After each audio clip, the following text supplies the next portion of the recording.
திருக்குறள் அறத்துப்பால் அதிகாரம் 6 வாழ்க்கை துணைநலம். குறள் 57. சிறைகாக்கும் காப்பவன் செய்யும் மகளிர் நிறைகாக்கும் காப்பே தலை.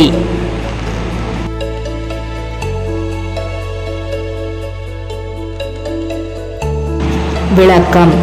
மகளிரை காவல் வைத்து காக்கும் காப்பு முறை என்ன பயனை உண்டாக்கும்? அவர்கள் நிறை என்னும் பண்பால் தம்மைத்தான் காக்கும் கற்பே சிறந்தது.